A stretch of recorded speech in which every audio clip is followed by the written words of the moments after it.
For a long time, we live, and we still in many parts of the world, live in traditional societies where relationships are clearly codified. There are clear rules, there are roles, there are obligations.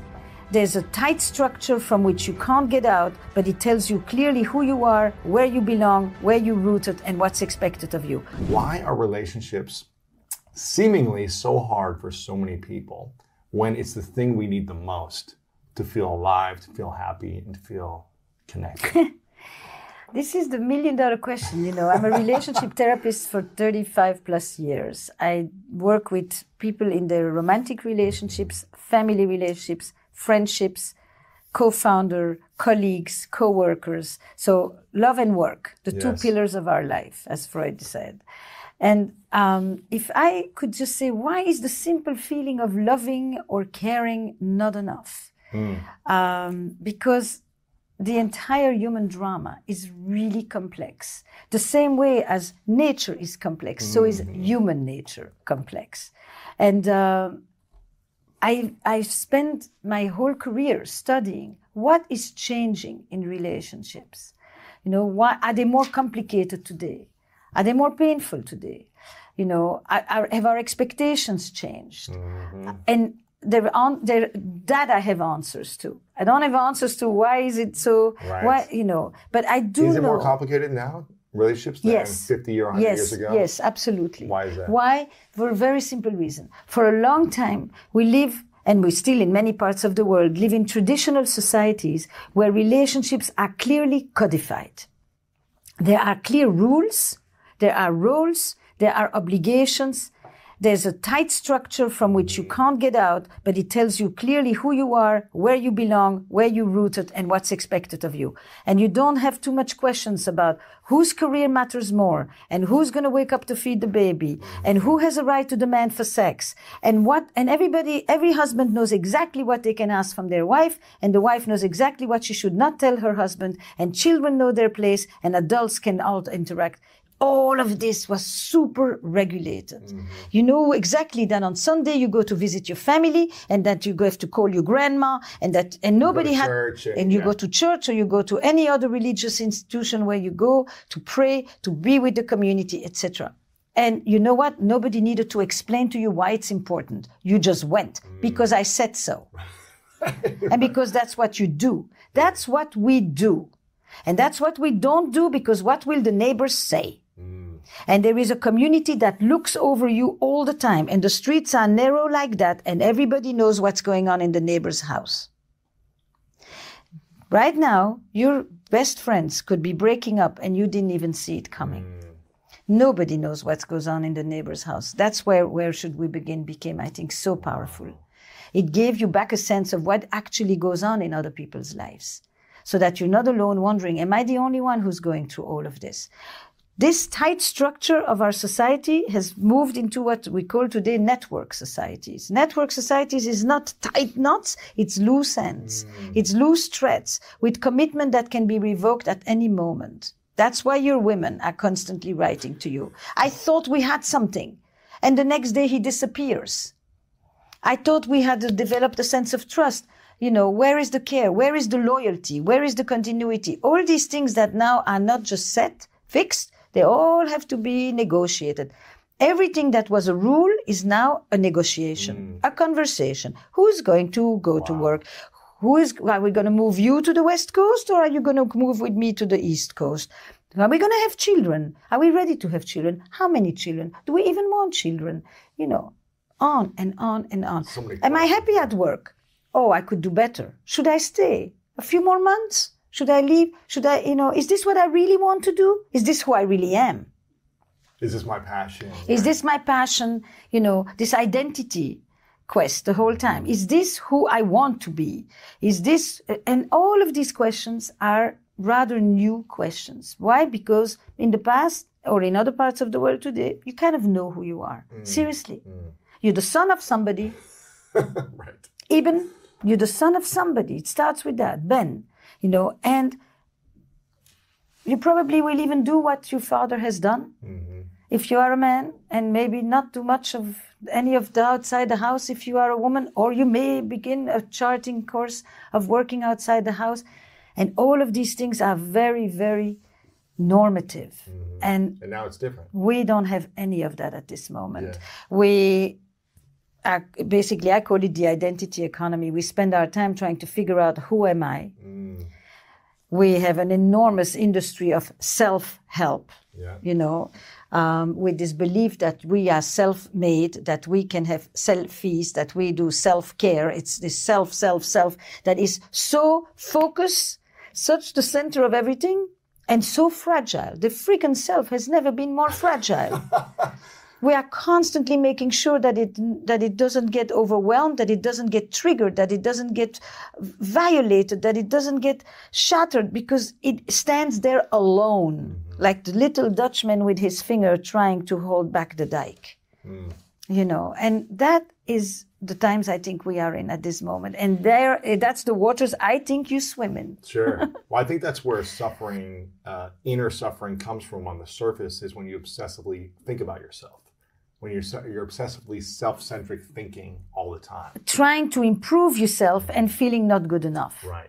I think it's the combination. Yourself. Comparing. Now, I don't know that people didn't compare themselves when they all went to and stood on the steps of the church on a Sunday morning. Sure. I think communities, people have always compared themselves, but there was a different type of social control, the one that we have on social media today. Right. Social control has always existed. Yeah. You know, so suffering is part of life. Community and not being alone is what helps us with all our experiences, definitely with suffering. I look at the disappointments of relationships and the struggles that we have.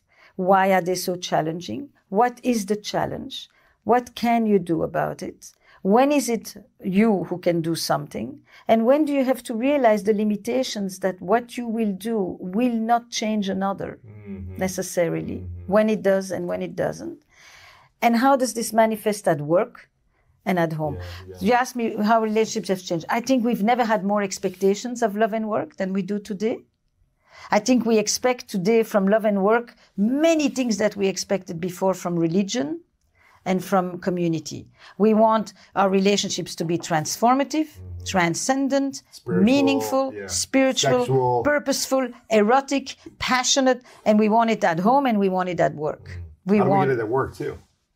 Oh, because we want work to be purposeful today. We want work to, you know, to give me a sense of identity, of meaning, of self-fulfillment, of development. I don't just want to go to work only for the paycheck. I need the paycheck, but I also want the paycheck to be meaningful to me. Work has become an identity economy. It's not just what am I going to do, it's who am I going to be. And it parallels, you know, what do we talk about at work? Transparency, belonging, authenticity, trust, psychological safety. I mean, when did the entire emotional vocabulary enter the workplace to such a degree that soft skills, what they used to be called, which are emotional and social skills, relational skills, which used to be seen as feminine skills, and feminine skills, you can idealize them in principle, but disregard them in reality. And these soft skills have very quickly become the new hard skills. True. And that's why I'm working in the workplace. Yeah. It's not because I have changed and I suddenly am interested in work. It's because work has changed and is suddenly interested in what I have been doing for decades. I love this. I'm going to ask you a question that may be hard to answer. Maybe it's easy. But you've seen a lot of intimate relationships work and fail over 35 plus years, right? Yeah. How many of the relationships, what's the percentage of people in your mind who are in intimate long-term relationships, marriages or not married, but together, are actually happy most of the time? Thriving, beautiful. I'm sure there's challenges, but like they're able to work through them with semi-ease. How many relationships in your mind are super happy and thriving after decades of the changes of the times, society, work, family, all the dynamics that happen in life? So I have two ways of answering. Yes. The first one is cultural. Your definition of happy and thriving and fulfilled is probably very different than many other cultures, Sure. where being healthy, Right. having enough to eat, Yeah. having children, having good grandchildren, jobs, yeah. having good jobs, being respected in the community, He's happy and thriving. is happy and thriving. Mm-hmm. It's not about you and I are talking on the couch and I'm pouring my heart at you Yeah, yeah. and you are telling me I'm the best thing that's ever happened to you in your life and all of that. Okay? So That's one version. That's yeah. one version, is Okay. you have got to look at the word happiness and thriving really in a cross-cultural Okay, I context. like that. Because a lot of us, by the way, who have the new definition, have parents who think about marriage and what is a happy marriage with the other definition. And I'm wondering, that maybe we are so unhappy because we want so many other things that are maybe not part of marriage. We have such high expectations. We have super high expectations. We want everything. We want a partner to be an entire community. My best friend, my trusted confidant, my passionate lover, my intellectual equal, my co-parent. And on top of it, I want with you to deal with all the vicissitudes of the everyday life and all of what we need to get to, all of that. And then we should also be passionate, great lovers, fantastic Travel the world. travelers. Exactly. And very few Go of us. dancing every right? week. Yeah. So Eli Finkel has a best answer for you on that. Okay. He's a researcher on marriage. And basically what he says is that the good relationships of today are better than the relationships of history. But they're very few. Because what you call that happiness is the top of the Olympus. It's climbing the mountain. And at the top of the mountain, the view is fantastic, but the air is also thinner. And not everybody can climb the mountain.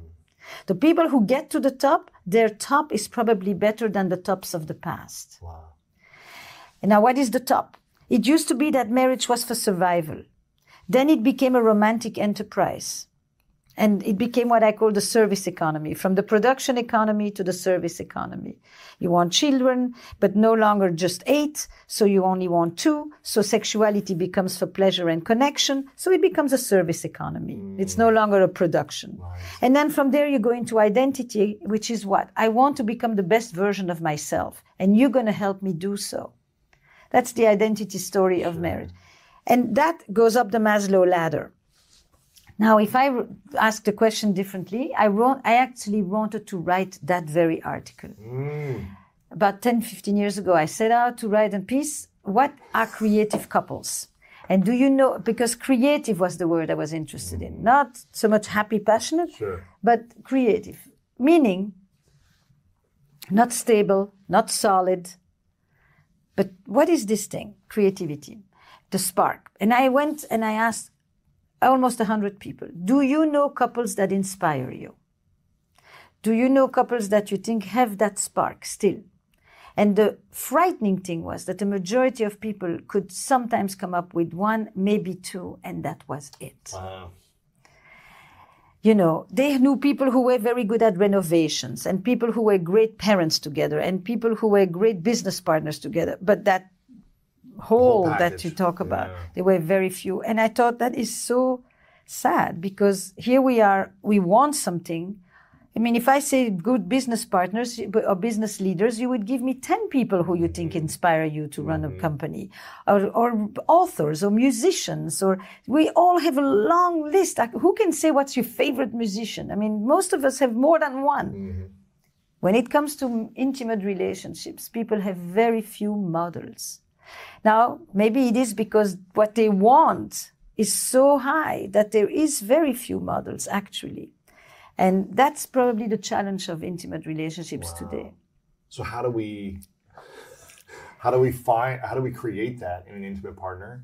Or is it setting a lower expectation for what we want so that we don't? It's both. I think sometimes if you lower your expectations, you're much better off, no doubt. So back to Eli Finkel's research, calibrating expectations is probably one of the 3 main things for what he calls successful relationships. Wow. And calibrating doesn't mean you lower your expectations necessarily, but you also diversify them. You don't ask one person Be everything. to give you what a whole village should actually give you. Right. Okay. That was the first thing. What's the second? You said there's 3 things? So 1 is the calibration of the expectation. 2 is the diversification. And 3, which is the one that very much speaks to me, is doing new things. That with your partner? With your partner. That if you do the things that you enjoy, that's really nice, that's comfortable, that's cozy, that solidifies the friendship. But if you want to create intensity, it demands risk-taking, doing new things outside of your comfort zone, a little bit more on the edge. How often should we be doing new things with our intimate partner? I think as often, look, the answer to this is very simple. Often enough, but not too often that you become chaotic and you dysregulate. Right now you're asking me a systemic question. This is true for an individual, a relationship, or a company. If you don't change or grow, you fossilize and you die. If you change too much, too fast, no stability. There's no stability, you go chaotic and you dysregulate. Right. So how often? It depends on where you are at in your life. Are you the two of you? Do you have kids? Do you have little ones? Do you have aging parents? Are you taking care of somebody? What else is going on here? We'll tell you if this is a period where you need more stability, or if this is a period where it's time to go and be curious and explore and discover and go into the world and launch. Right. If you're a young 30-something female, I get this all the time from a lot of women who reach out to me, who are ending relationships that were really stressful for them, or they've been single for years and they're trying to figure out how do they find the right person, or how do they create the right relationship for them that's going to be a long-term partner. If you're a female in your young 30s, what should they be thinking about? Like, should they be focusing first on themselves, growing themselves, or what are the things they should be looking for in the right partner? Right. I just wrote my current blog, which is a little bit of a critique of this taking care of yourself first. Okay, yeah. So, because you learn to love yourself in the context of your relationships with others. You know, this idea that you go first to work on yourself here and then you prepare this nice little package and you bring it to relationships, that is completely off, actually. Wow. It's interactive. You need a good amount of self-awareness, but you also need to be in relationships because it's people who help you become more aware. Practicing it. It, but other people let you see who you are. It's by being with others that you get to know who you are, not just by sitting there alone and say, who am I? Who am I? Right. But this is a relational perspective on life, and I will stand by that. Read the newsletter. I really poured myself into that one because I'm tired a little bit of this. No, what I will say to you, I'm tired of the go fix yourself first and then go be in a relationship. Relationships help you to become who you are. That's what happens between children and their caregivers. The next thing is, instead of constantly thinking who's the right person I'm going to find, why don't you ask yourself, who do you want to be? Who should the other one be? No, maybe it's on occasion. Ask, who will I be as a partner? Who have I been till now in my relationships? How have I shown up? What is it that I do? Not just, finding the right person. Now, what does it mean to find the right person? And there I will say, the simplest way of looking at it is this. There are many people you will love, and they are not necessarily the same people that you will make a life with. Are you looking for a love story, or are you looking for a life story? Ooh, that's good. You understand? Yeah. There are many people have had love stories. This is a whole different story. I never thought for a minute I would live with these people. Take something else to have a partner in life with whom you're going to go through the pains, the sufferings, the challenges, all of that. So, can you have a life partner and still have a love story? Of course. You want the life partner to be a love story too. But the love stories per se are not life stories. It's different ingredients. It's different values. There's some things that you don't need in order to have a beautiful love story with someone. It lives in its encapsulated version on its own. You're not thinking, can I do this with you? Can I get old with you? Can I take you to my parents? Do we share similar it's about values, life. Not just about feelings. Here is a bonus relationship tip thanks to our sponsor, Regain, a couples therapy option offered by BetterHelp. What's the question that's at your heart in terms of setting up intimate relationships for success? I'm just trying to think about all the things that I did with Martha, my girlfriend, which is essentially the opposite of everything I've ever done before. Yeah. But the thing that really made me say, oh, this is this is my partner, right? And I can really feel safe emotionally, spiritually, physically safe with this person. It's early on I said, listen, I've made a lot of mistakes in my past relationships. And none of my past relationships have worked. But in each one of them, I wanted to do therapy when they weren't working. Right. And the partners that I chose never wanted to do therapy with me. Right. They were resistant. Yep. It took a year and a half, 2 years of like it not working and me saying, hey, can we do this and find support? Yeah. And they never wanted to do it. And I said, listen, this isn't really an ultimatum, but I want to feel emotionally safe. Would you be open to going to therapy in the beginning of the relationship? Not when things have problems in the future, but can we go together now? Yeah. She was like, 100%. That'd be amazing. I'm down for whatever. She was like, I've always wanted to do that too. Yeah. I felt like, oh, okay, just her acknowledging that. Yeah. And then us doing it has been a beautiful foundational process. You've heard us talk about BetterHelp Online Therapy, so we also want to share their couples therapy option, Regain. Visit regain.com/greatnesscouples. It's a powerful tool for any relationship at any stage. What's the biggest mistake people find today when trying to find their love or find someone that they, their soulmate? Oh my God. What's the biggest mistake? Is it being yourself? I think there's something of a sense of entitlement that most of us have, or that most people have when they're going out to date, where they somehow feel like they're just owed the love of their life, that it shouldn't be difficult, that that they don't have to do anything, that it's enough, that they are just them. It's that there's, I don't know if you've ever seen Bridget Jones, but there's a line in Bridget Jones where forget his name, Colin Firth, I think it is. He's looking at Bridget and I think he says, I love exactly how you are. I love you. Like no changes, nothing. I love you exactly how you are. And sometimes we feel like we're owed that.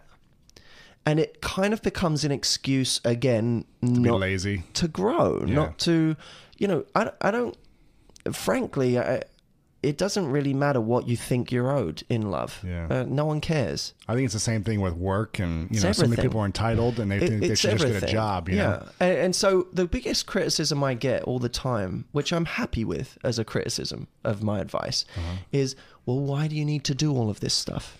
Why can't you just, go through life and when the time is right, you'll know. Why do you have to do all of these techniques? I'm happy with that criticism. If that's what you think, you're not my audience, because my audience are the same people that go to a business seminar to make more money. They're the same people that say, you know what, if I want to start a business, I might actually need to know what the hell I'm doing. It's not enough to have confidence in life. You have to have competence. Yeah. You have to actually know what you're doing. And that's what a lot of people don't know in their love lives. If you, for example, there's something I came to understand. I remember once having a breakup. It was the most painful breakup I've ever had. I was really, really in a bad way over it. And a while later, I spoke to this woman on the phone, and I had said to her in a brave moment on the phone, I said, why did you want to break up? Because, by the way, you talked to the woman you were dating. Yeah, the one that had later on the phone. Later, like a year or two later. It was less raw. I was feeling a little more. And how long was the relationship for? A couple of years. Okay, wow. Right. And I was pretty cut up about it. Now, the funny thing was, to make a long story short, she had actually done something I didn't like and that I thought was inappropriate and disrespectful. And I remember going to her the next day and saying, I think we need to break up. During the relationship, she did this, yeah. Yeah. And she then said to me, okay. That was when I knew she was breaking up with me. It wasn't, when you think you're breaking up with them? No, she was already doing it. She was breaking up with me. And what was so painful about it is that she didn't mind. I thought she might get upset. I thought, no, she didn't mind. And that was the most painful part about it. And And shouldn't even fake it. You know, most women would fake that they mind, right? Like, I can't believe this, but they're really, I you know, know, they I know. really... No, she looked like she was, okay, this is a good decision. Wow. So I remember a while later we were on the phone and we're friends today. We're Yeah. very good friends, in fact. And I had said to her on the phone, why did we break up? I said, what was it for you that I wasn't doing? And I braced myself for the answer. She said, do you really want to know? Honest feedback. And I said, I literally thought to myself, wait, do I really want to know? And I said, I gritted my teeth and I went, yeah, I want to know. She said, you were boring. And Wow. it was so much worse than I thought it would be.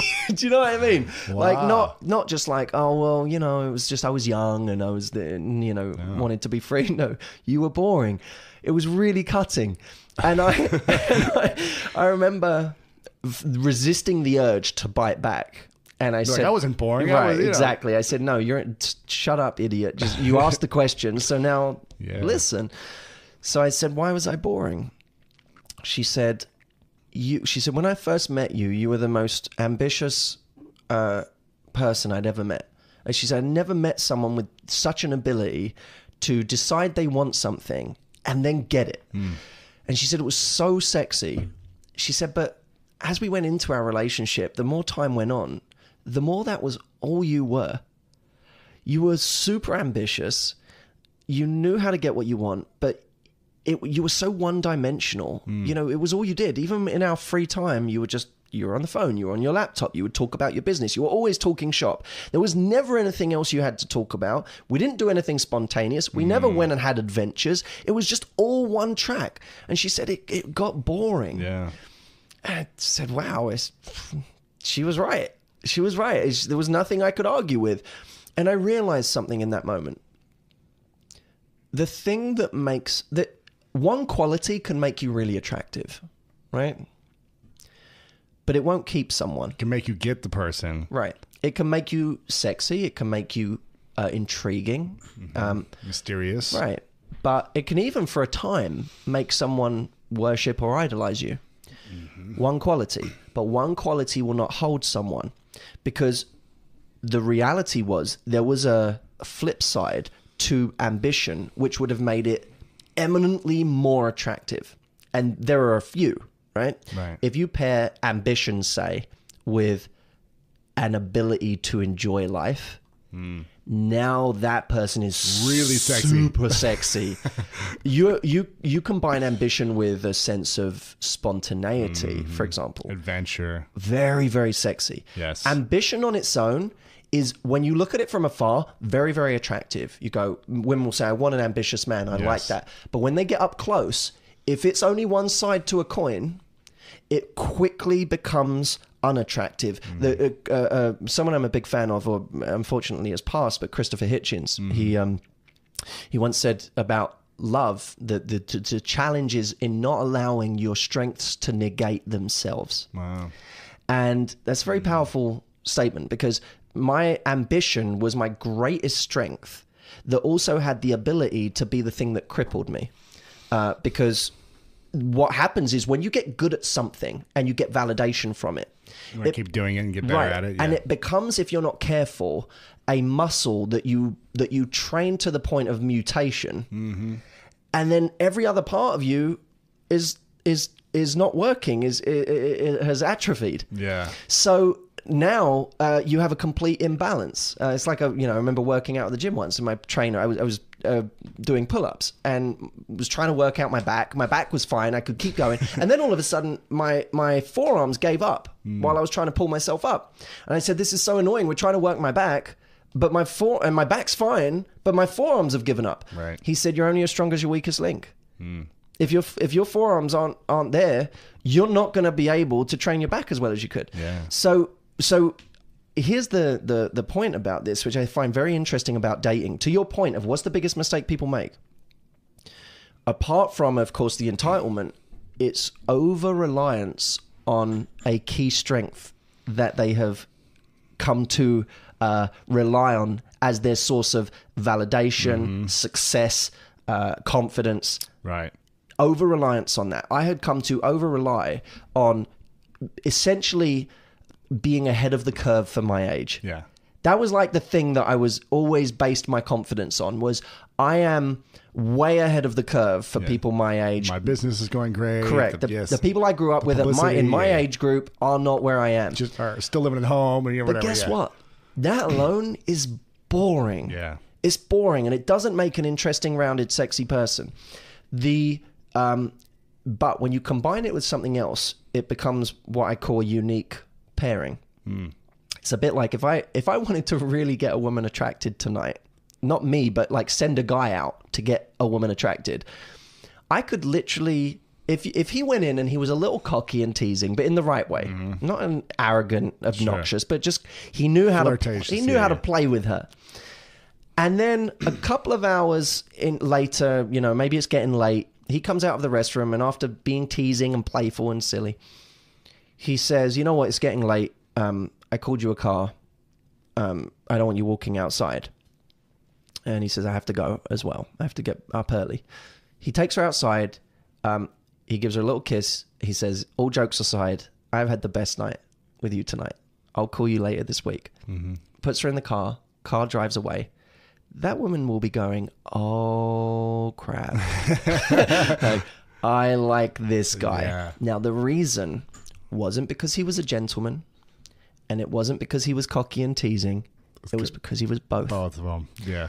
It's the and. If he does just one thing, it's not interesting enough. Because you can replace the cocky guy like that. Yes. Women know that. Yes. They can go out tonight and meet a cocky guy in Hollywood any night of the week. They can go out they don't even have to go out the next night. They can turn to their left and meet another one straight away. Right. By the way, even though people complain about chivalry is dead, you can go out and meet a gentleman. You can go out and meet lots of nice guys. But that's all they are. Right. Incredibly boring. Women will never... nice. They don't hold a woman. Yes. Right? So, but now you find like what seems to be a good man, but with an edge.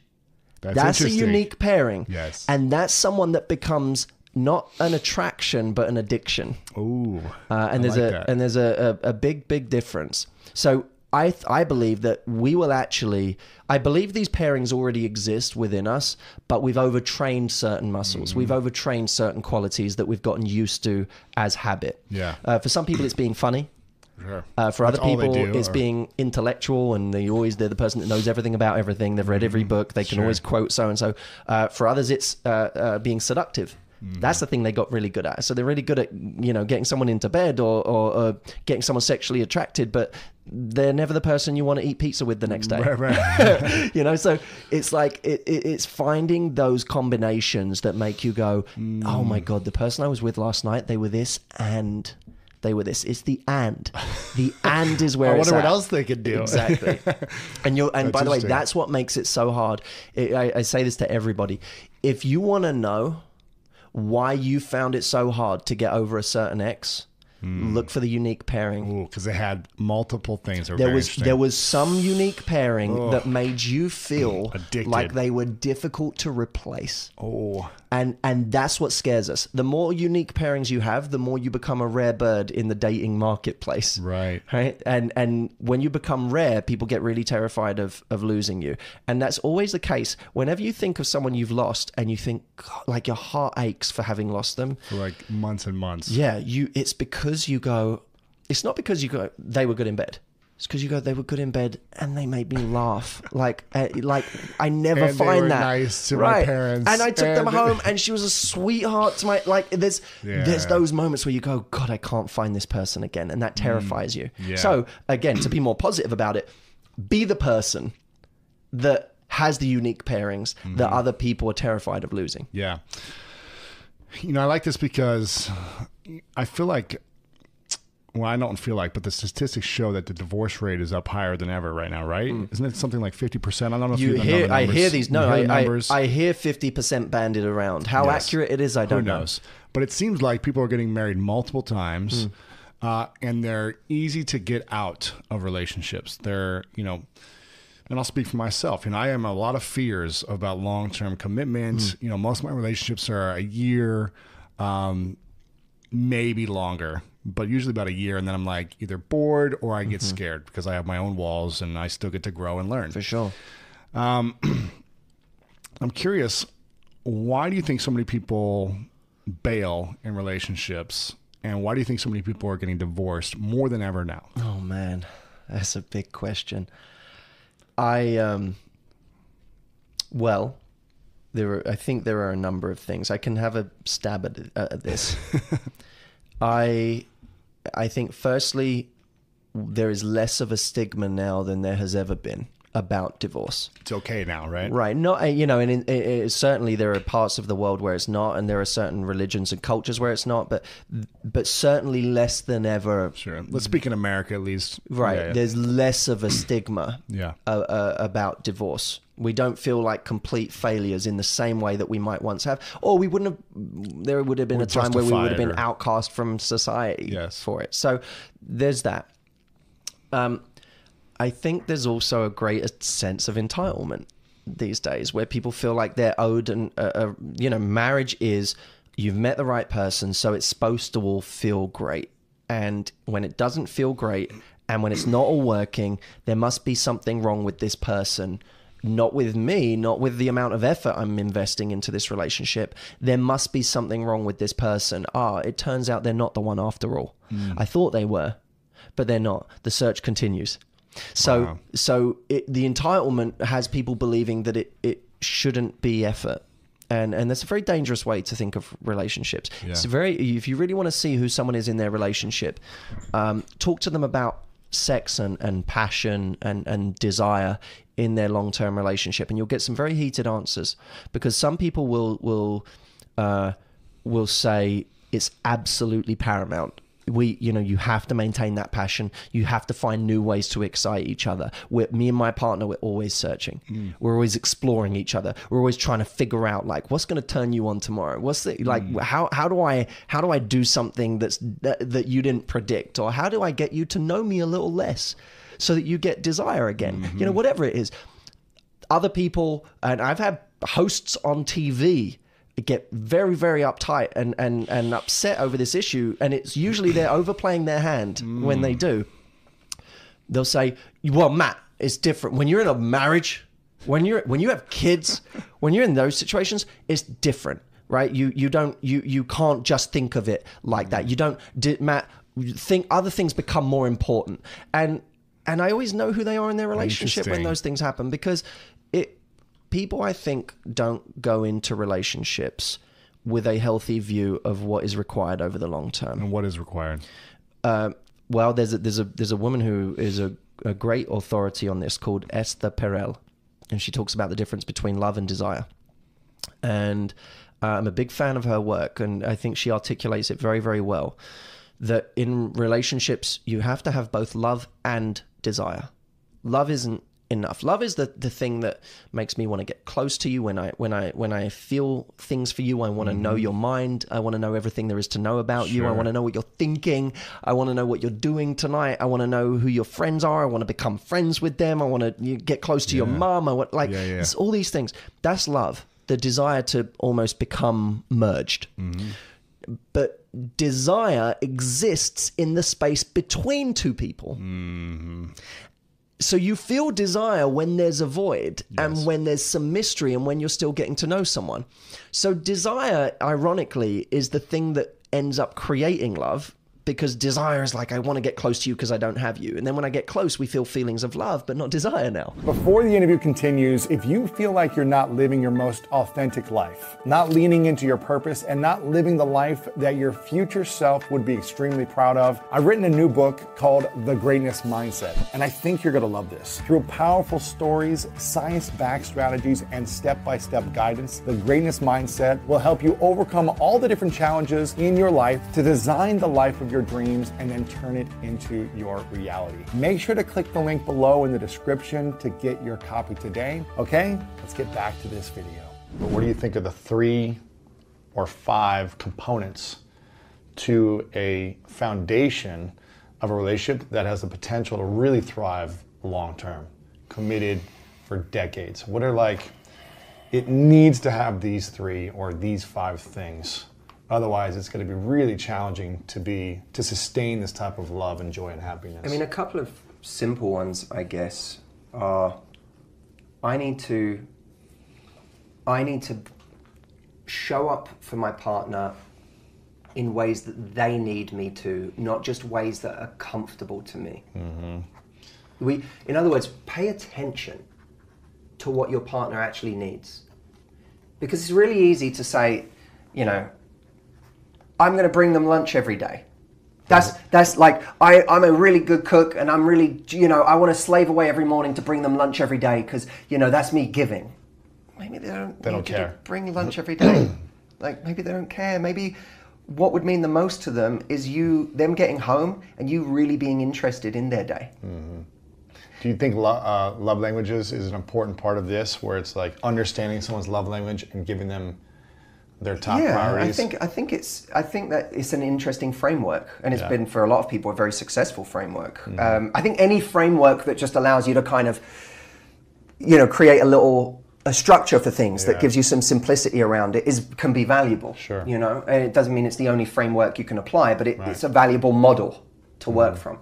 So it's showing up in ways that they need. So showing up in ways, not what do I want to give, but what do they actually need. And I think that's a lot of conflict in relationships, because I think you need to understand, do I want to do something that's uncomfortable every day, that is not foreign to me, or that's foreign to me, or do I want to find a partner that enjoys the things that I like to give? Well, that's an interesting question.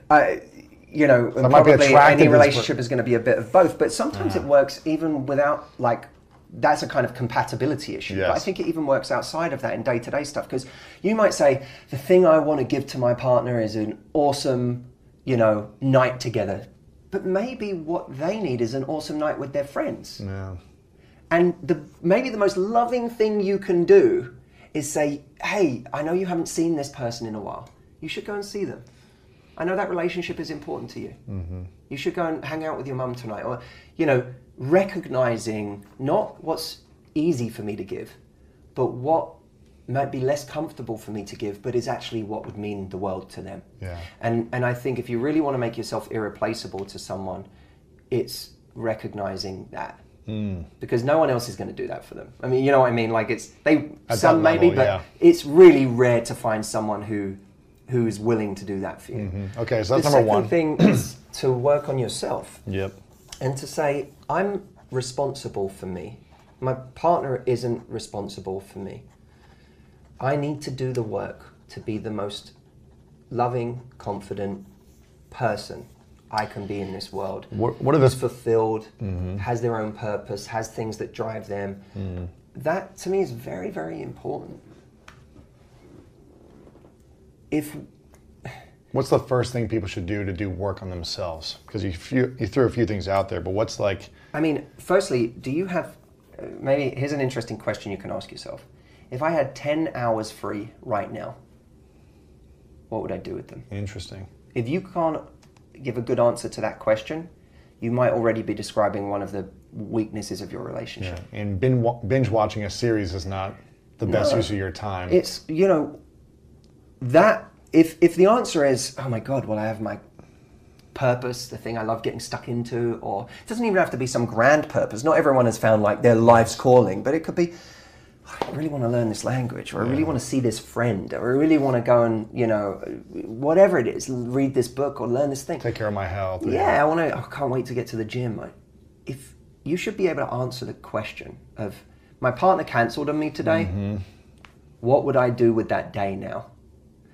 And if you can't, then you begin to describe the person who's sitting there waiting for their partner to text them, waiting for their partner to make them feel good enough. And that's not attractive. It's not, and it's not fair to our partners. It's a lot of pressure.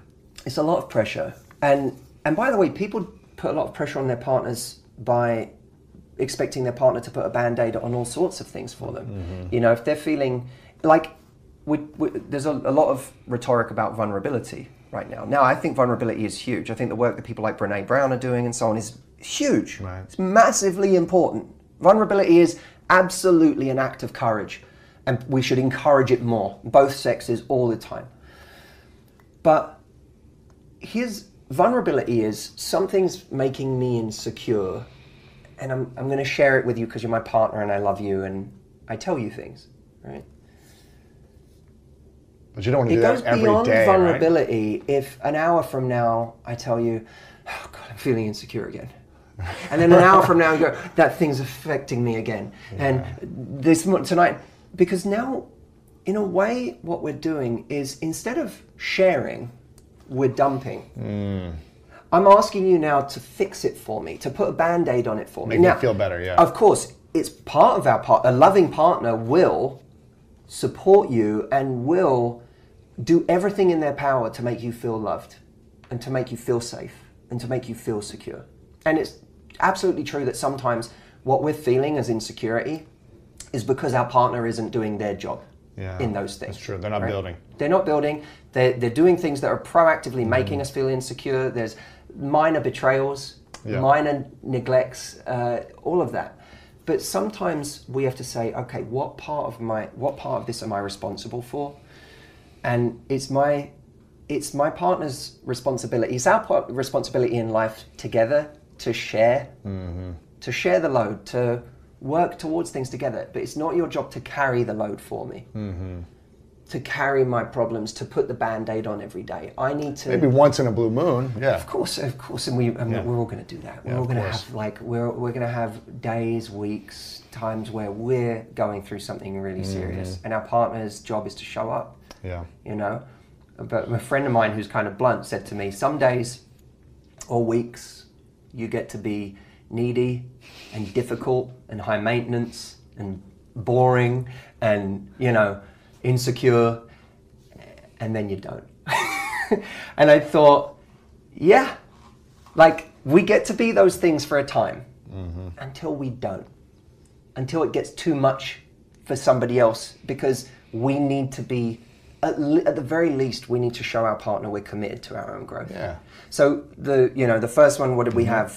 Show up in ways they need, not just ways you want to show up. The second one's work on yourself. Yep. I guess the third one, to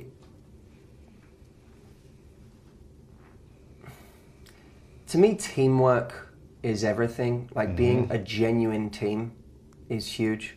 Really looking at each other as teammates, as opposed to you're there to meet my needs or I'm competing with you in some way. Man, I've done that before. Like, we're an actual team. I saw, you know, one of the things I loved most about Chris Rock's recent stand-up, Tambourine. I haven't seen it yet. Such a genius name. The whole concept is, you know, about the idea that he couldn't, in his last marriage, play the tambourine.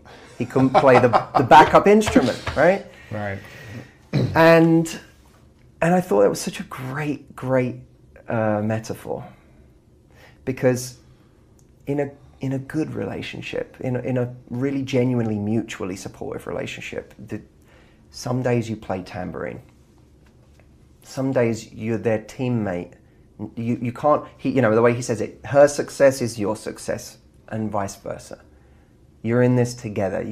And some days that person's the lead and you're on tambourine. And a lot of people have never learned how to play tambourine. You know, there's the other thing, I don't remember where it comes from, but every relationship has a flower and a gardener, right?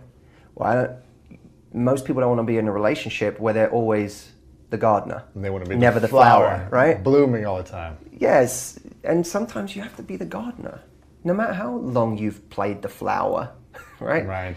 You and I have played flowers a lot in our lives, right? Sure. We've been used to being a certain, you know, having a leader role and having these kind of big lives and big worlds and whatever. And then you go to a relationship and the relationship doesn't give a fuck.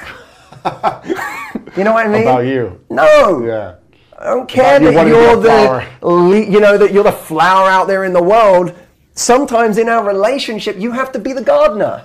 Sometimes you got to play tambourine, even if to everyone else, you are the constant flower. Yeah. Right? Movie reference, Constant Gardener. Well, you can't you can't be the constant flower. Right? You might be in your business in some way, but relationship is different. You can't. Now you're coming as two equals. And so it's so much of it's checking your own damn ego and being like, I'm in this to be with you as a teammate. Not this or this. This. When do you know you found your match for life or your potential match for life? So you think this could be the match? By the way, these are much harder questions than the first interview we did together. Is it when you see these three things after a period of time and you feel convinced that the bricks are being laid equally in a certain way? Like when you say, I'm ready to be committed all in. I think there are four stages to a relationship. Okay. Stage one. Stage one is admiration. That's when you don't have a relationship with this person. You admire, I look at you and I'm like, this person's hot. They have something about them. I like their qualities. I like their energy. They have a good potential. Yeah. Okay. And by the way, that doesn't even mean they have good potential for you right now. It just means this is a person of high potential in some way. You admire them, yeah. The second stage is connection. And you could, I think in a sense, connection and chemistry are both relevant to this stage. Because you have this person where there's a mutual like. I like things about you, you like things about me. I think you're attractive, you think I'm attractive. We share some common ideas, common grounds in life, our outlook, whatever. Beliefs, yeah. Yeah. That could be found on a great date, right? Doesn't really mean much still. This is the plot of land. Yeah. You can have great sex, there can be chemistry, you can make out all night. None of this means you're going to have a great relationship. Okay. The third stage is commitment. That says, I want to do this with you. I am committed to building with you. And you are committed to building with me. Right? That's a really great stage to be at. It's very important, right? You can't have a relationship without that. Any relationship without that or where that's one-sided is unrequited love by definition. And there are a ton of people out there right now who say, I created a program recently called Attraction to Commitment, which literally dealt with why people keep getting stuck in limbo. Yeah. Why they keep getting stuck in the casual phases and it never gets to a relationship. And one of the things that fascinates me is how long we stay with something that's just casual, that isn't a real relationship, on the hope that it will change. Unrequited love, certainly unrequited commitment. Yeah, it's a nice time when you're like 23, right? Right. That's stage 3. Stage 4 is compatibility. Man. And the hard thing, I think, for a lot of people is, I used to question this one myself. Like, if, the idea love conquers all, right? It doesn't. It does not. I wish. I like it. I like that phrase. It's an amazing... I love the phrase. I love the sentiment of it. It's an amazing bumper sticker, And there's nothing, what is more powerful in the world than love. And all you need is love? Yeah, apparently, apparently not. It's not true. We need a little more. You can have love without commitment, right? And you can have commitment without compatibility. Interesting. And this is where things get... I used to think, well, maybe commitment is enough, and maybe issues with compatibility can be overcome as long as two people are truly committed to each other. I don't believe that anymore. I think that it goes beyond commitment. To truly last, you have to have two people who are really compatible. Like, okay, let's say we got commitment. Two people want to be together. They admire each other. They have chemistry. Right. They say, I'm committed to you. But one person's sex drive is here, and the other one's is here. Not compatible. This is going to be difficult. Right? One person likes to spend a lot of money. Another person wants to save all the money. Right. One person believes in a certain religion. Another person doesn't believe in that. One person, wants to spend 5 days a week together. The other person is happy with one night a week together. One person wants their family to move in. The other person wants their space. Right. These are serious, serious issues that often end relationships. And so, to me, if you want to say how do you know when you found your match? All 4. 4 stages. All 4. I admire this person. We have connection and chemistry. We have genuine mutual commitment, and we're compatible. It's the presence to the quality of time. And I'm sure the more time you have, better, but it's got to be quality time from my personal experience. Are you finding that that's what I guess women and men want as well when you're coaching people? Oh, these issues go both ways. Yeah. You know, men can have the same insecurities as women can in these situations, and it comes down to which partner might feel busier, which one has got more to do right now. It could be like, it's a tough situation. If one person in a relationship right now and they're living under the same roof feels like they've got tons to do and tons of purpose and tons, you know, like I can lose myself in my mission and what I'm doing right now. And their partner And be fine. And the partner has lost the job or lost this or. Right. Or I haven't figured out what my thing is yet. I don't know what, you know, you have your mission. I don't know what I'm supposed to do. I'm waiting for you to come home every day. Yeah. Right. Yeah. I'm sitting here picking random hobbies out of thin air because I feel like everyone keeps telling me now's the time to learn a hobby. So I'm like, should I learn guitar? Should I play right. Or worse, I'm on social media watching everyone else's perfect relationship and everyone else thriving, and I feel less than. Yeah, exactly. And that, by the way, that's really, we've got to be really careful of that right now. We're used to comparing ourselves to others on social media through the lens of, you know, we're seeing their highlight reel of their life, you know, oh, they're traveling now. Look at them sipping a beach on the cocktail. Look at them doing this skydive. Look at, we're seeing the highlight reel of their life. I think now we're seeing the highlight reel of people's emotions. So in quarantine, people don't have that life, right? We've not got all of these activities that we could be doing, but we're all of a sudden seeing that moment where someone's just finished their yoga workout and they post and they're like, you know, I got this quarantine, just did my yoga, blah, blah, blah. And you're on like, the day. Exactly. But yeah, exactly. But you're not seeing like Matthew Hussey in the moment where he's like super grumpy and like irritable and just like, this is not my day and I'm not feeling it today and I don't want to make a video today. And I've made a point of saying things like that out loud because I think it's important that people get the full spectrum of what other people are going through. Because guess what? Other people are going to dark places. Other people are having their freakouts. Other people are having those moments of depression or deep melancholy.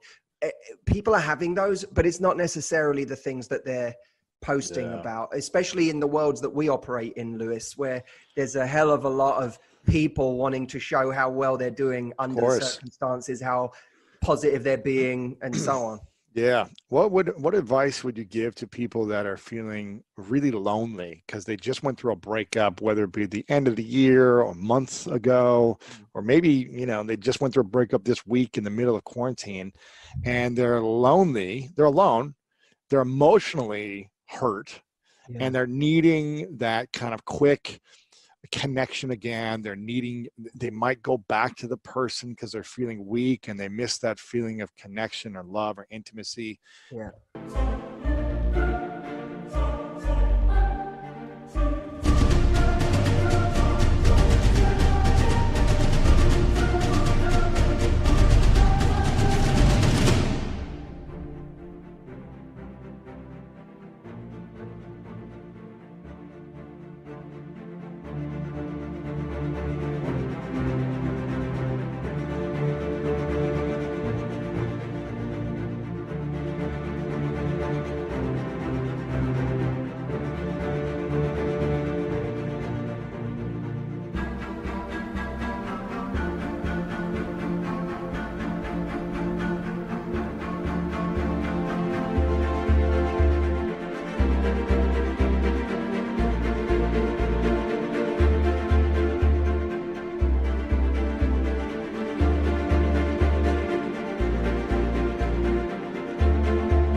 But they know it's not the right fit for them long term. They know, but this is in a heightened state of vulnerability for them that they go back quicker.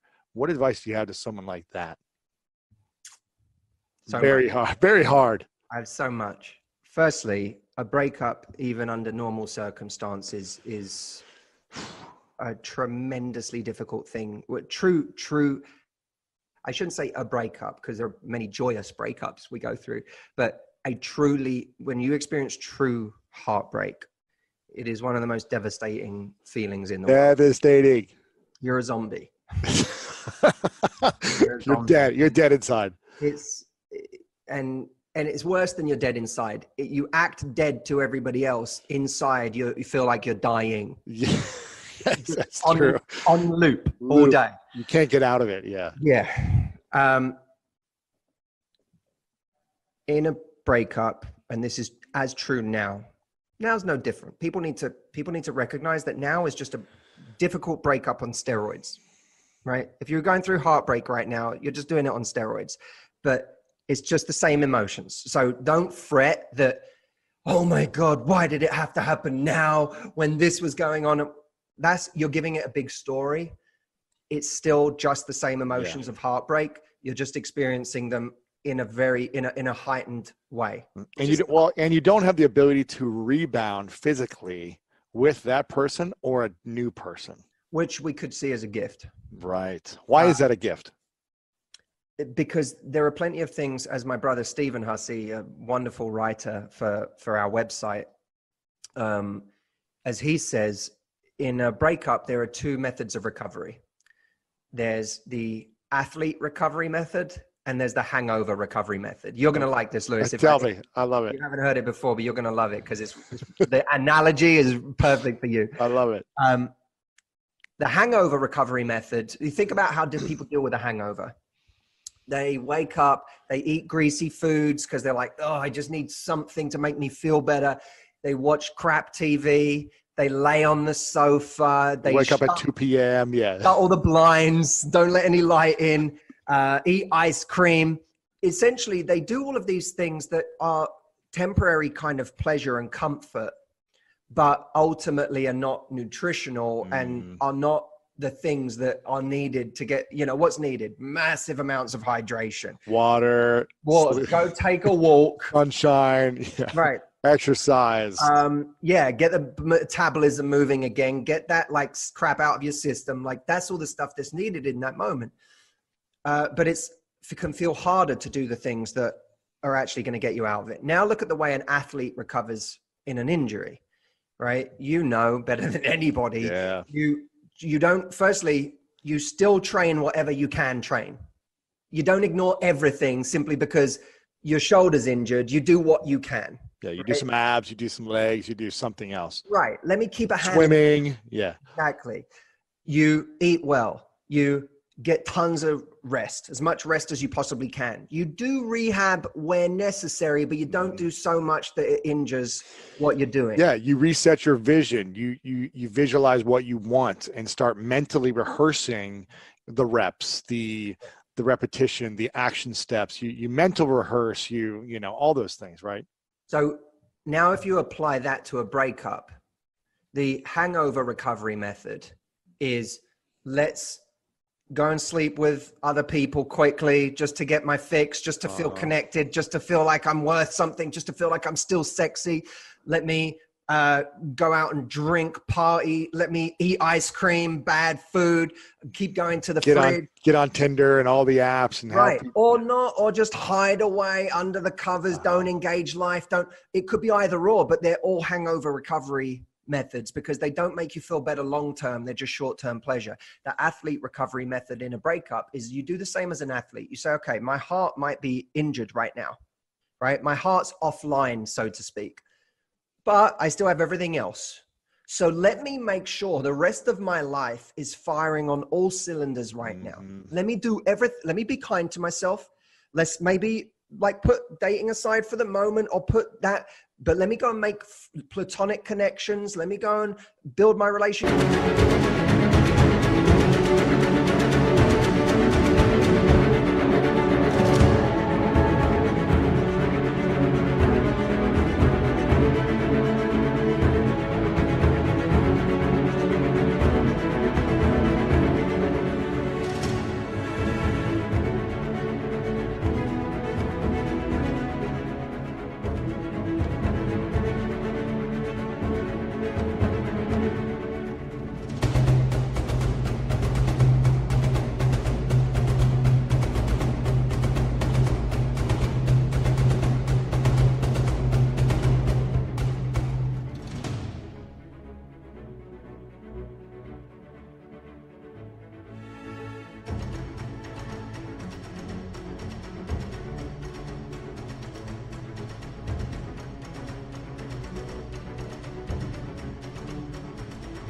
With my friends and family, let me eat well, let me sleep well, let me train, let me go and do all of these things that train every other muscle in my life, so that when my heart comes back online, every other part of me is ready to go.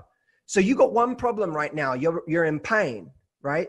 But if that pain causes you to let every other part of your life go down, spiral, now you got 6 problems. So that's the part we want to avoid. And only have one problem, not 6. right. And you know, look, it's all of this is easy to say. And when you're heartbroken, you just feel like you feel so bad and so sick in your stomach and so nauseated all the time that even hearing this sounds like a lot of work. And what I would say to people as a really manageable step is there's that quote, emotions are weather, let them come and go. Right. And that's true. Emotions are weather. I used to think that emotions were really important. A friend of mine, Jameson Jordan, who you know, who shoots my videos, he would always tell me whenever I would be in a real funk, a bad place, whatever, I would talk to him about it. He was one of the closest people to me. And I always remember he used to say to me, like, I just think you think your emotions are more important than I feel like mine are. You put more emphasis on your emotions. You like think they're really important. You think your emotions are you. Yeah, he would be like, you just seem to like give more weight to your feelings than I do. And at the time I didn't quite hear that. And over time, I've come to understand what that means. And of course, a lot of this is taught in mindfulness training, meditation, and so on. But that idea that just because you have a thought, just because you have an emotion, it doesn't make it important. And in a heartbreak, just because you miss your partner, that doesn't actually make that feeling that important. Just because you feel hurt and you feel like, oh my God, I'll never find anyone like that again. That's just a thought and an emotion that's attached to that thought. And it doesn't make it that important. And so when I was going through terrible times, when I've gone through heartbreak, one of the key lessons I learned was, okay, there's really cloudy skies right now. That's the weather, right? And it feels like that weather will never pass. But what I would begin to pay attention to is I would realize, oh, for the last 20 minutes, I didn't think about my breakup. Small wins. I'd be like, yeah. And often you only notice it after the fact. Because when you're in it, it could be that you're in a flow state with your work and that's taken you out of it. It could be that you're having a funny moment with a friend. It could be that you lost yourself in a movie. It could be you just had a conversation with your brother, your mother, whoever. A workout, yeah. For a few minutes, even if it's just 5, for 5 minutes, you noticed, I felt better. And maybe I didn't feel amazing, but for 5 minutes, I didn't feel like I was dying. I didn't feel suffering. And when that happens, here's what I would say to myself. I'd be like, well, that's interesting. Notice those things as interesting. And this applies not just to heartbreak, but to depression, to anxiety, to all sorts of different emotions that are undesirable. When you notice that for 5 minutes of your day, you didn't feel that thing. Because here's what happens. We have our, whatever is our home, whether it's depression, heartbreak, anxiety, sadness, we have our home that we go to. Yeah. 90% of our day. And when we feel that, we focus on it so intensely that it becomes very difficult to get out of it because we are focused on that 90% the whole time. And what we don't acknowledge is this interesting window in the day where we didn't feel that. And that window has some clues, there's some truth often in that window, that 5% of the day where you felt all right. There's some truth there that's waiting to be discovered, enlarged, held under a microscope. And what I would do is when I would feel better for 5 minutes, I'd go, well, okay, so if nothing else, what did that prove? It proved that it's possible for me to feel better. I had a reference point for the fact that I could feel better. And then you go, well, if I felt better for 5 minutes, if I even felt better for a minute, let's make more of those. What was happening? How did I do it? I might not be able to get my day to the point where I even feel good for a quarter of the day right now, right? That might be an unrealistic goal. But if I had one good minute or one good hour, let me make the new goal, not to be great or to be happy or to get over this, just make more of those. Yeah. And multiply those moments, multiply those minutes into 5 and 10 and 20 minutes. Which is a manageable task. Suddenly Yes. getting over your heartbreak, you need to get over it, dude. You know, blah, blah, blah. That's not practical advice for someone who's going through hell. But for someone who realizes that just for 5 minutes, the clouds parted and they go, oh my God. It's like one of my favorite movies, Swingers, where Mikey is always thinking about his ex and who he left, and then now she won't come back to him 6 months ago or whatever, and he's constantly talking about it, obsessing about it, suffering in pain, and then he finally learns to just put his attention somewhere else. That's right. For a few minutes, and then put it for an hour, and then he goes on a date with someone, and then That's right. he forgot he thought about her for a day, and he was like, wow, I didn't talk about her all today, you know. And it's Lewis, like, here's what's so important about that, because what's really interesting about that movie is he begins to do these things that slowly start to create more moments of good weather in his day. he goes salsa dancing, he does this, he does activities. Yeah. Right. But what we have to be aware of, you have to respect whatever is the drug, whether it's your ex, whether it's genuinely a drug or booze, or whether it's a situation that makes you feel bad or whatever. Often when we start to create more good weather, we start to take for granted that the bad weather can't appear now. It's like, oh, I'm past it. Yeah. No, it could come back. A storm could come raging through again. Your ex could text you, and if you text back and start engaging, knowing what happens, that when you start in a conversation with that person again, you're going to spiral. You're not respecting the drug. You might have been clean for months or years, but you got to respect the drug, because you don't is when you get cocky and you don't remember that there are rituals and routines and practices daily that got you to this good state. You are liable to fall back into that trap because you're blind. Don't be blind. Don't be afraid. It's not about fear. You're not fearful. You're not worried, because you know, if I didn't die at the height of my breakups pain, if I didn't die on day 2, I'm not going to die on day 22 or day 52 or day 1002. If I could deal with this at the height of its pain, I'm not going to die now. So I'm not going to be afraid of this, but I'm also going to respect it. And know that there are certain things that make me feel better in my day, and I have to consciously put them into my day, because the moment I take for granted that I just feel better, that's when that thing starts creeping.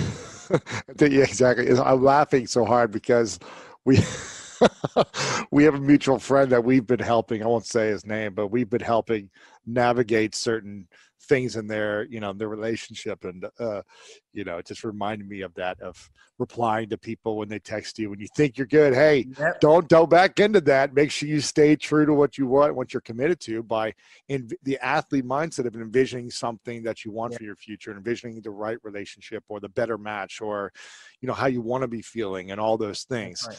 And by the way, and just remember, and this is true not just for people going through heartbreak right now, but people going through solitude right now, because there's a lot of people who right now are just in solitude. They're not necessarily heartbroken, but they are experiencing a deep kind of existential loneliness. And when we're on our own for long periods of time, many people, not everyone, but many people, and perhaps even most, have more of a tendency to go to dark places with their thoughts. Yeah. And there's a lot of people that are there that are listening to us right now that certainly can't,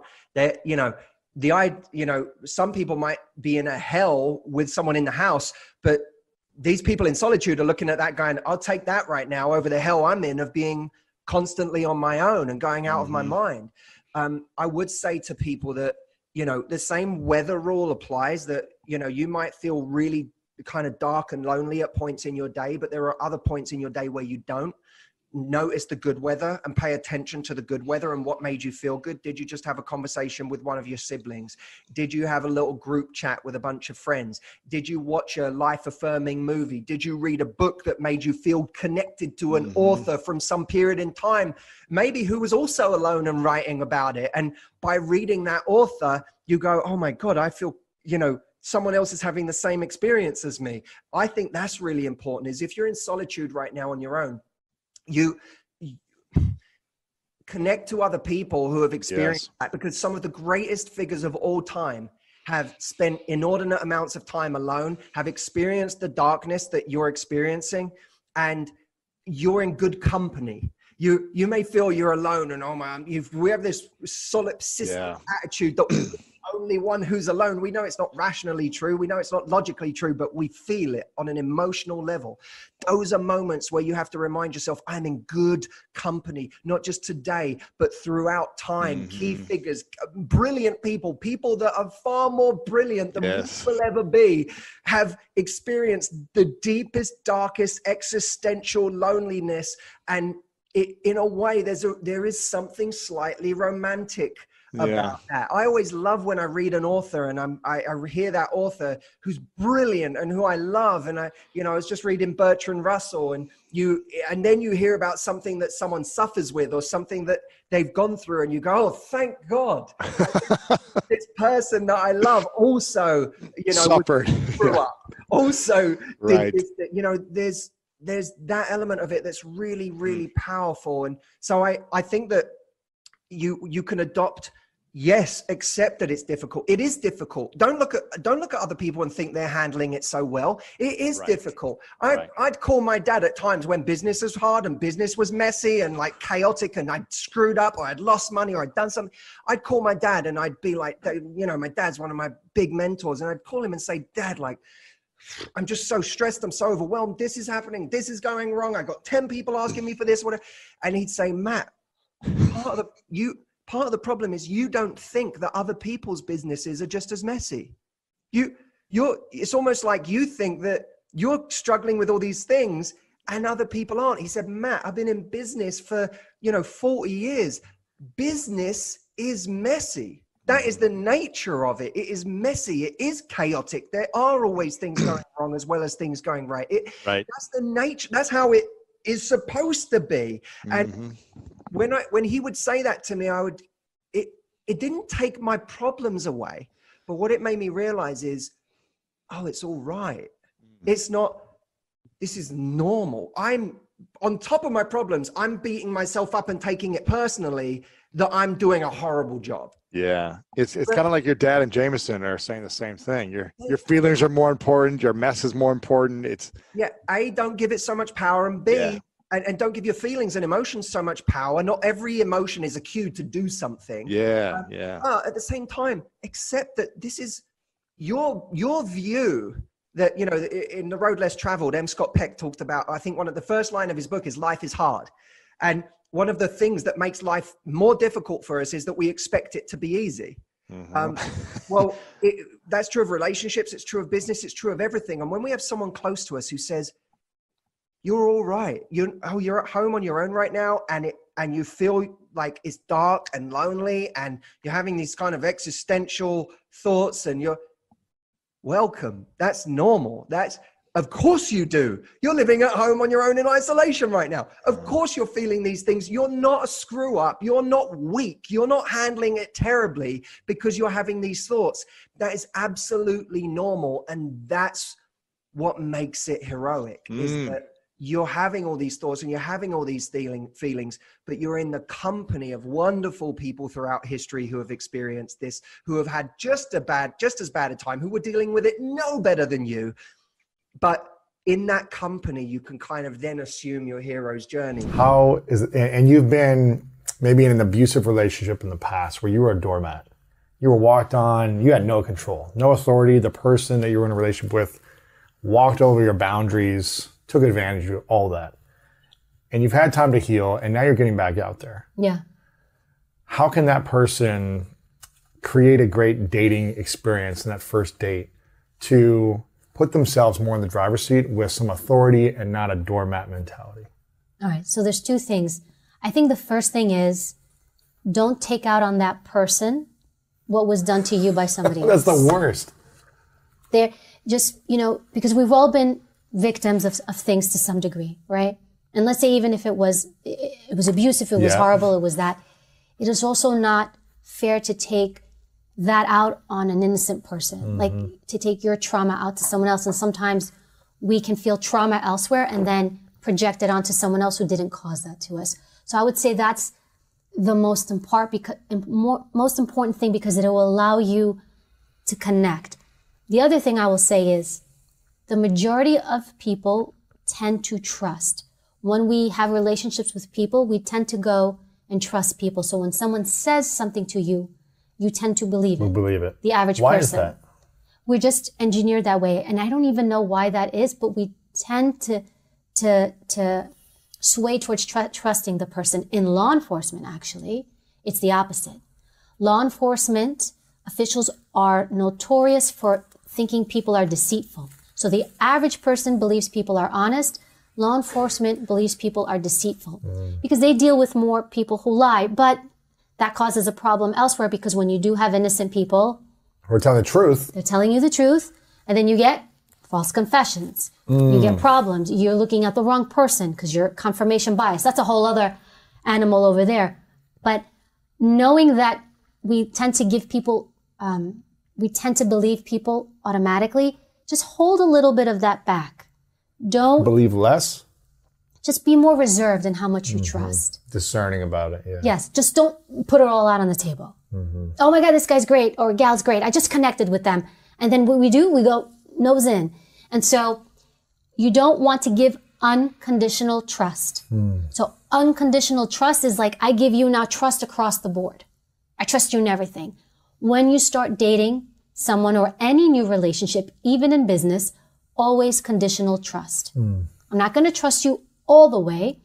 I'm going to trust you part of the way. So now here's the thing. We love to trust unconditionally, which is probably why we tend to just want to give people trust. It's less work. I could just turn my brain off. I can trust you, Louis. Great story, yeah. Louis, ask me anything you want, because you asked me in the beginning, is there anything off the table? I'm like, no, Louis, go ahead and ask.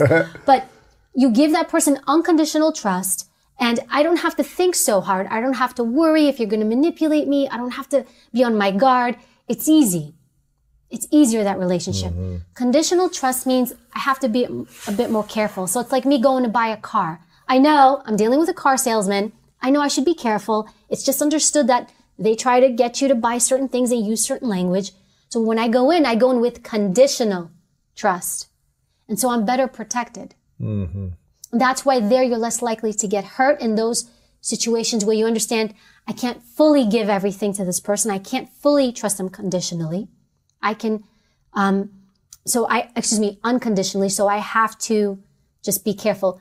The thing is, that's work. It's a lot of work. We get tired. We access a specific part of the brain when we do that, a more complex part of the brain. So that's why unconditional trust, you don't want to give it right away. And that is why when we get betrayed by people close to us, that's why it hurts more. The most, yeah. It's usually by people who betrayed us who we give unconditional trust to. Yeah. So that's my advice for dating. That's when it stings. Would you use the same approach if, let's say you're, I haven't been on a first date in forever, but let's say you're on a date, your first date with someone, would you say, hey, why don't you have some water? Why don't you use the restroom first? Where would you like to sit? Would you do the same approach there? I would not, because I don't want to establish authority there. That's not, if you're looking to have a relationship, I would not do that. That's creepy. That's a controlling, unhealthy What should you relationship. establish? Trust? I think rapport and trust. And I think probably the best thing you can do is just not talk about yourself and listen to that other person. Just ask about them. What would be the You did that to me when I walked in. Yeah. It was like, Evie, boom, boom, boom, boom. I was like, oh. What would be the three most fascinating questions someone could ask on a first date that would not be interrogational, but be connecting questions? Ted, tell me about yourself. Explain to me what your dreams are. Describe to me what your hopes are. Don't create a question, because you may ask a a question that you think is fascinating, and they're going to look at you like, that's the dumbest thing I've ever heard. Like, you don't, right? Because you don't know what they think, like what their aspirations are, what their... We're on a hypothetical first date. What would you say to me? And using the Tell me about your podcast. I'd love to hear all about it. Ooh, okay. Explain to me how you got into that. Describe to me like what it's like when you interview all these different people. I'm going to shut up and I'm going to let you go, Louis. Because now I get to hear you. I get to see what you're like, your values, your beliefs, what excites you, what doesn't excite you. You're going to tell me about why you started it. You're going to tell me about your background, what got you into it, any growing pains or heartaches or how this happened. You're going to tell me about your favorite guests, your not favorite guests. You're going to tell me about the amazing things you learned, or maybe some of the things that you were like, I can't believe I brought this guest on. And so now you just opened up this world, and I had to do no work, and I can just listen. These are more indirect questions, is that right? Or open-ended questions. So don't ask a direct question. Who is your favorite guest? Don't say that. I would tell me about your guests. And then I would allow you to naturally tell me on your own, because you feel like you're in control, and it's more likely that you will tell me on your own. But if I ask you directly, and if you want to protect the integrity of the people you interview, because you don't want to say, this is my favorite guest, to make it public, because then it's going to hurt the people that come on the show, right? Your clientele, so to speak, your guests. So you're not going to answer it. You're going to be reluctant. Oh, Evie, I love everybody. It's like my kids, you know? You can't say your favorite kid. It's all your kids. You're going to say that. It's like when people ask me, who's your favorite president? I always say, I love them all. I love protecting all of them. But if somebody says, tell me about the people you protected, or tell me about the presidents you protected, now I feel comfortable. I'm in control. I'm talking. The more we talk, the more we leak. I'm less guarded. It's less direct. I don't even know you're trying to find that. And I may naturally on my own get there. Tell me about a characteristic of a president that wowed you the most. You like that opener? You like that opener? Oh, you used Ted on me. A characteristic from one of the presidents that you were just like, obviously they were all inspiring in some way, I'm assuming, for you, but tell me about a characteristic or a belief, a mindset, an approach, a strategy that one of them used that wowed you. There's a couple, there's like little things. I'll tell you, former President George Bush Sr., he used to write note cards to everybody. He wrote note cards. Thank you so much. He would just send little note cards to people. And I saw what an impact that made to people to receive a handwritten note. He hand wrote it from someone saying, thank you, or I appreciate you. And to this day, I do that. I took that from President George Bush, because I saw that and I was like, what a wonderful thing. And I saw how much of an impact that did. It was a very little thing, but I took that from him. So whenever I meet someone or if there's an exchange or something, I will write a handwritten note card. Thank you for your time. I appreciate it. And it does a lot. Did he write you a card? He did not write me a card. He wasn't my full-time protectee, but I watched. Yeah, you watched him actually write it for other people? Yeah. Or you saw other people get it? Both. You would see them when they would work and you would know what they did or didn't do. But that's what he did. And another characteristics, I think, I liked President Obama. I liked the way he spoke. And for me, that was I appreciated that, because although I was an agent and an interviewer, I didn't know how to speak for myself. It's weird, right? I could speak on behalf of the government and the law and all that. But I never paid attention to the way I spoke to people. And what I loved, you could hear him. Usually you call Renegade, I could say it, it's public, it's in his book, Renegade on the Move, right? You could hear the agents say that. But you could hear him. I love the way he echoed his voice and projected his voice and didn't hold it back. And how he took his time to speak. Where a lot of people speak very fast because we feel that we're not worthy of somebody's time. I don't want to take up too much of your time, so I'm going to speak fast. We do that. We feel like, let me just hurry up and say this. This person's probably busy. They have things to do. And then he really projected his voice. Like it boomed through the hallways. And that was a person who was not shy of being present, of taking a space and letting you know I'm here and my voice is relevant. I like that. That's powerful. Yes. Any other characteristics from anyone else? There's so many. The ones that wowed you, that stood They out? all did. Like, they were all great. George Washington. Oh my God. All right. How old are you? GW, President George Bush. I love going to the ranch with him. I'm from New York City. I go to Texas. And I was just like, it was like, we were out in the wild. He's like, we're going to make trails. I was like, why are we going to make trails? There's a road right there. We'd cut trails and hike. And he was very authentic. Who he was on camera was who he was off camera and vice versa. He was very just real. And so you'd see these qualities with different people, and it's kind of interesting. I just thought of it. I was almost like in my own school of greatness by being in the White House, and then over all the years of you're around all these people, these influential leaders. Forget politics, it still takes a person of to get there. To get there. And so you watch them, and then not just them, they've got cabinet members, other individuals who you watch and you listen to, you see how they problem solve. And I was in my own school of greatness where I just got to be front row, and you're doing your job. At the same time, you're listening, you're watching, you're absorbing. I loved it. Were there any strategies you witnessed or watched or observed from them telling you or not telling you on how they commanded respect and authority in just their way of being, tonality? Was it touching people, in their hand? Is it, whatever it is? Look, eye contact. What were the things that they did or that some of them did that really stood out to you? So I'll tell you this, they didn't have to work as hard. Because they're already the authority. Because they're already the authority. So I want to say that. Like, the president can look at you and be like, hey, how you doing? And then blow you off. And you're like, oh my God, I got a whole solid second. Whereas when they're talking to me or you, it's just like, you only gave me a second. Yeah. Right? So they don't have to work as hard. So even the little attention they give you lands on you. However, though, eye contact is huge. When you talk to someone, and you want to convey, hey, trust me. And rapport, this is huge. In fact, if you go to the supermarket and you look at cereal boxes, they have the characters on the cereal boxes. They're looking at you. You know where a lot of them look down? They're looking down. You know who they're looking down? You'll see cereal boxes where the character looks down. At the cereal? No, I'm a cereal box, right? I'm the Trix rabbit or whatever, right? Now, you go shopping, I'm not looking at you, I'm looking down. Why am I looking down?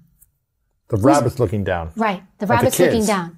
Thank you. Wow. Because the kid's the consumer. Yeah, not the adult. No, the kid's going to say, Mom, look, come grab me. Mom, buy that for me. Oh my God. So they design them to actually look down. And they also put them at a certain level. And so maybe an adult cereal, they'll have the person looking at higher up because they're looking at the adult. Eye contact is huge.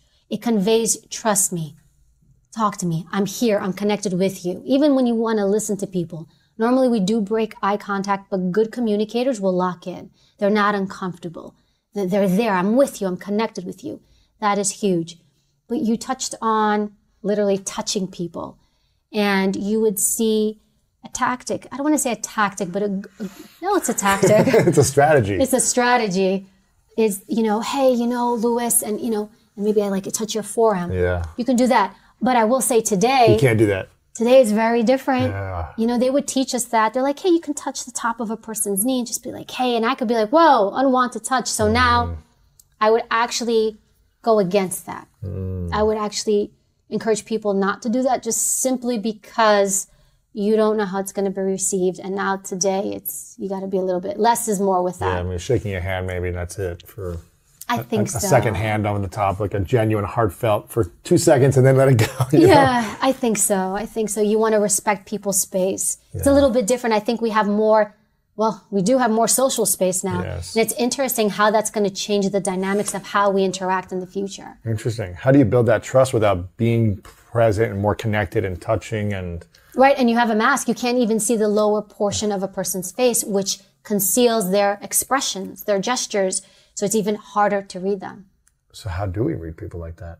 Is it more body language then, of like Yeah. shoulders down as It's opposed harder. In person's always better. And obviously if you're on Zoom, you can see the person. But the tone, the inflection of the voice, does it change? Does it not? The body posture.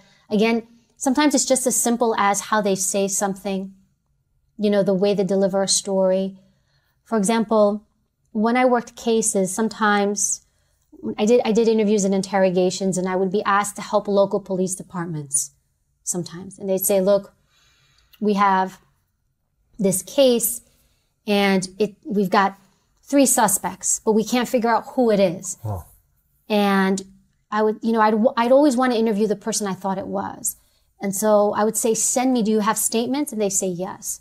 And I'd say, send me the statements that they wrote. Written statements. Written statements. About what they said, their story is. Their story is, correct. Because these are people typically that had been already interviewed by local police. They got nothing. They have no proof. So they would reach out and they say, look, you guys are polygraph examiners. You have a bit more expertise in this. Will you help us out? It's an important case. And so I'd say, send me their statements. And so I'd look at their statements, and based on their statements, I would be able sometimes, most of the time, to tell who likely did it. And it was those statements that, and this also happens when we tell a story, when we speak. When you ask somebody, what did you do yesterday? When they deliver a beautiful story to you that has a beginning, Every 2 a middle, minutes, yeah. and an end, it's an arc. When it's a story, it's an arc. It's typically manufactured. That's a lie, usually. Yes, because we don't typically talk about our stuff like that. And so when I would read a story, I would read a statement, and if I read like a story, because the person's like, the liar is like, oh, I got to write a story. I got to tell them what I did here, then did here. They're manufacturing it. A truthful person is going to write how their day went. And a truthful person also makes spontaneous corrections. So it contradicts what a lot of people think, in that if I correct myself as I'm telling you something, Then it looks like I'm hiding something. then it looks like I'm correcting myself because I'm hiding something. I can't remember my lie. And it's actually not true. Those When are the I- honest ones. Yes, Oh, actually, that was a mistake. it's a spontaneous correction. When it's unsolicited and somebody you're speaking to, or even in writing, you'll see a scribble. It's okay. If it's a spontaneous correction, meaning they're correcting themselves as they're speaking to you, it indicates truthfulness. That's an interesting little... Yes. And also too, like a little one, when somebody uses quotes, when they talk to you, they'll say, oh, he said, and quote, they'll tell you something somebody said in quotes, like he said, this in quotes. That's also truthful. The air quotes. The air quotes. When someone uses that, not on the written paper quotes, but the air even quotes. in both. Yes. Someone uses quotes. Yes. And I repeat, this said this. That means they're telling more likely the truth. Yes. Truthful. Why is that? Because they're being very specific. We also know, based on the research, people who lie vaguely. Remember I said it's work, it's hard work, you're trying to create a lie, tell a lie, remember the lie, listen to the person speaking to you, think about what you want to say. There's so much going on. And so what they do is they lie vaguely because it's too hard for me to remember all these details, create all these details. It's just too much. It's a heavy cognitive load. And what's happened is the rise of social media and the rise of online dating and the rise of feminism has taught women that they are not to blame for any poor choices. Every poor choice is glamorized. So if you want to be a sex worker, it's great. If you want to post in bikini pictures online, it's fine. If you want to be with it,